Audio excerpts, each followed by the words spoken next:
Nefrologia espezialitate mediko bat da, eta aztertzen du giltzurrunek nolako morfologia eta funtzioak dituzten, baldintza normaletan eta gaixotasunean. Nefrologia eta urologia desberdindu egiten ditugu. Urologia espezialitate kirurgiko bat delako, giltzurrunarena eta gizonezkoen aparatu genital osoarena. Ordea, nefrologia giltzurruneko gaixotasunen eta horien ondorioen diagnostikoaz eta tratamenduaz arduratzen da. Bestalde, nefrologoa dialisiaz eta giltzurrun transplanteaz arduratzen den profesional moduan identifikatzen dugu askotan, baina hori gure espezialitatearen zati bat bakarrik da.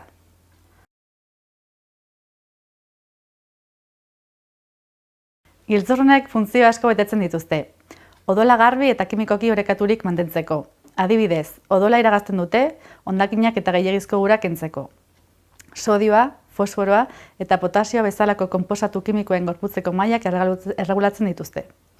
3 hormona garrantzitsu askatzen dituzte.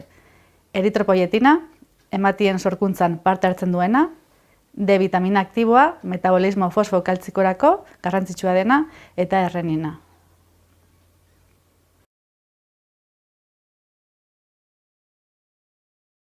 Batez ere, 2 mota bereizten ditugu. Akutuak, 3 aste baino epe laburragoan sortzen direnak, hauen kausak asko izan daitezke. Adibidez, gastroenteritisa, deshidratazioa eta ondorioz giltzurrun gutxitasuna sortzen duena, infekzioak, arritmiak eta giltzurrunaren berezko gaixotasunak, adibidez, glomerulonefritisa. Beste organo eta sistema batzuei erasaten dieten gaixotasun sistemikoak, farmakoak eta abar. Kausa horiek tratatu ondoren gehienak sendatu egiten dira, eta giltzurrun funtzioa berreskuratzen da. Bigarren motakoak dira gaixotasun kronikoak. Kasu honetan, gaixotasuna behin egiaztatzen denean, 3 hilabetetik gorako epean, ez da sendatzen eta aurrera egiten du giltzurrun funtzioa galduz, abiadura handiagoan edo txikiagoan. Gure artean oso ohikoa da, eta batez ere hipertentsioarekin eta diabetesarekin lotuta egoten da.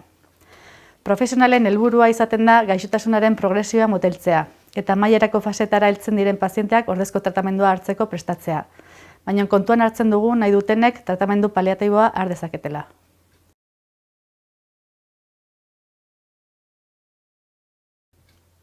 Giltzurruneko gaixotasun kronikoa duten pazienteen arretan profesional askok parte hartzen dute. Ez soilik nefrologiakoek. Lehenengo faseetan, lehen mailako arretako mediku eta erizainek. Fase aurreratuagoetan, ospitaleko profesionalek. Nefrologoek eta kontsultako, solairuko, dialisiko eta transplantetako erizainek. Azkenik, laguntzako profesionalek ere parte hartzen dute. Kirurgialari baskularrek, kirurgialari orokorrek, endokrinologoek, kardiologoek, mediku internistek eta laguntza soziosanitarioko eta etxeko ospitalizazioko profesionalek.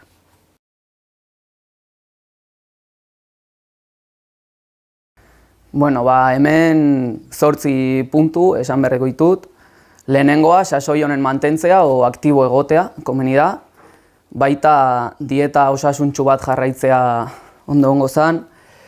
Gero, 3. puntu bezala, glukosa mailak begiratu eta kontrolauta eukitzea. 4. presio arterialarekin iguala, begiratuta eta kontrolatzea eukitzea. Gero, 5. diabetesa, obesitatea edo hipertentsioa eukita, urtero giltzurrun funtzioa begiratzea. 6. izango zen ez erretzea. 7. ez automedikatzea edo zure burua medikatzea. Eta gero, azkenekoa izango zen likido kantitate egoki bat hartzea. Baldintza normaletan, ura libre dan daiteke. Eta gomendioa izatea 2 litro inguru egunean. Gero badare egoera berezi batzuk, bero asko iten donen, edo giltzurrenetan harriak dituzunean, edo beste komplikazio urologiko batzuekin baita, nun egunen zehar ur gehiago edan behar da, eta etengabe alba da.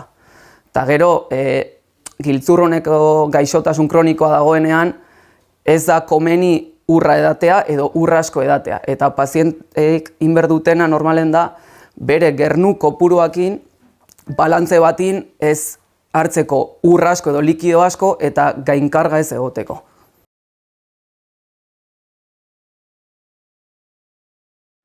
Hemen alde batetik lehen esan ditugun gomendioak jarraitzea, bizimodu aktiboa ukitzea, dieta egoki bat jarraitzea, presio arteriala kontrolatzea, ez erretzea, ez automedikatzea, Gero, dietai dagokionez, dieta egokia hau izango zen proteina kopuru handiak saihestea, gero gatz kopuru gutxi hartzea, diabetikoek azukre gutxi jatea edo sartzea, eta hartzen diren likidoak, lehen esan du bezala, egiten dezun diuresiakin kontrolatzea. Gero, farmako nefrotoxikoak ekiditea, eta kontraste radiologikoak saio berdian minimizatzen. Gero, hartzen dituzun medikazioak ezagutu eta ulertzea komeni da, eta baita esaten dizuen moduan hartzea eta ez zu nahi dezun moduan. Eta gero baita importantea bakoitzaren egoera erreala zein den ezagutzea. Zertarako fase aurreratuetan terapia egoekina zein dan aukeratzeko, dialisia hasi behar deanen ondo hasi eta ondo programatzeko, eta giltzurrun trasplante aukera balin badau horrera ondo heltzeko. Baita gero, bizitzan amaierera heldu behar geanen, pazienteak nahi duen bezala heltzeko, eta etxekoekin eta ospitalekoekin dana ondo koordinatu eta egiteko.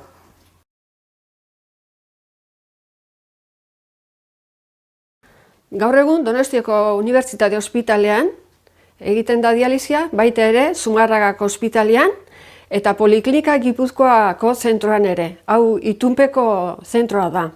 Bestalde, baita ere etxean egiten da dialisia, hau da peritoneala eta etxeko hemodialisia.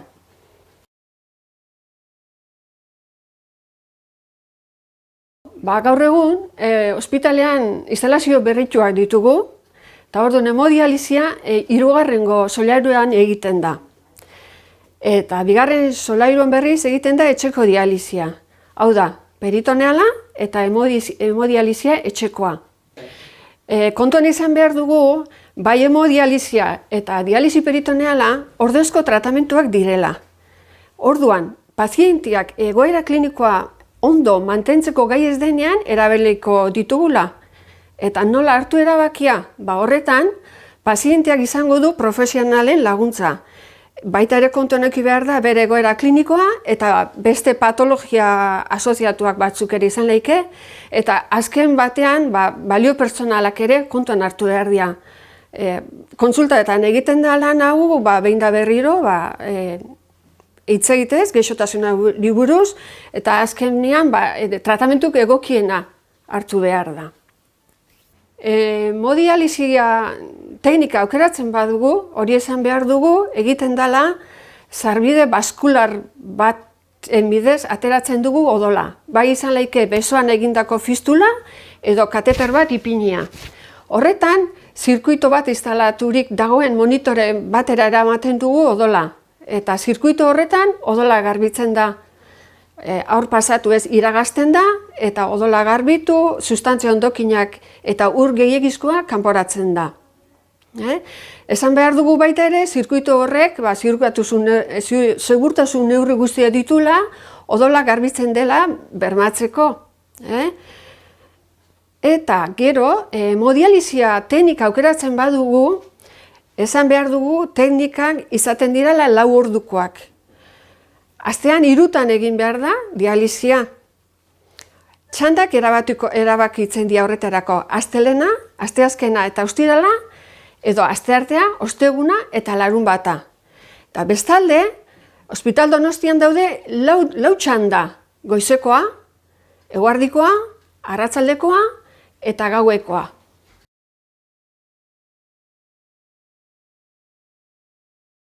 Bai, dialisi peritoneala beste aukera teknika bat izango litzake, eta kasu honetan abdomenean egiten da dialisi mota hau. Likidoa sartzen da tripan.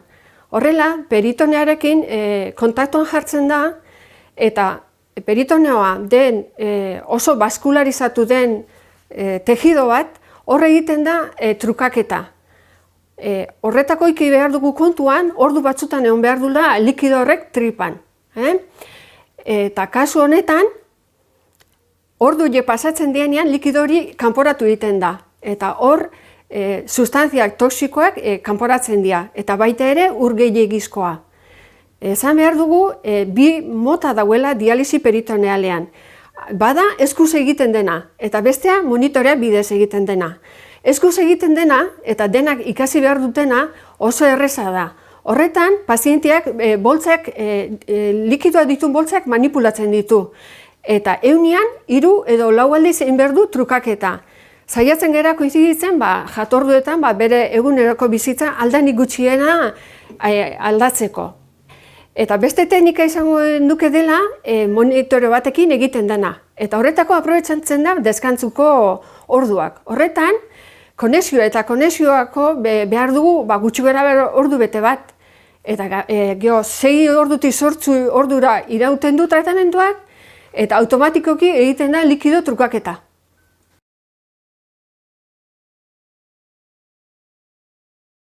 Giltzurruneko transplantea da tratamendurik onena, eta Euskadin lehenengoak gara horretan, baina giltzurruneko gaixo guztiak ez dituzte transplante baterako baldintzak betetzen. Gurutzetako ospitalean, emaile zenduaren eta emaile bizidunaren programak dituzte, modalitate guztiekin. Itxaron zerrendan sartzeko kontsultan azterketa egiten dugu, eta zerrendan sartzeko beharrezko probak eskatzen ditugu. Pazientea giltzurrun transplantearen unitatean ospitalizatzen da berelako transplantea egiteko. Alta jasotzen duenean, jarraipena kanpo koltxutetan egiten zaio, 6 hilabete urtebeteko epean, eta egonkor dagoenean, bere erreferentziazko zentrora deribatzen da jarraipena egiteko.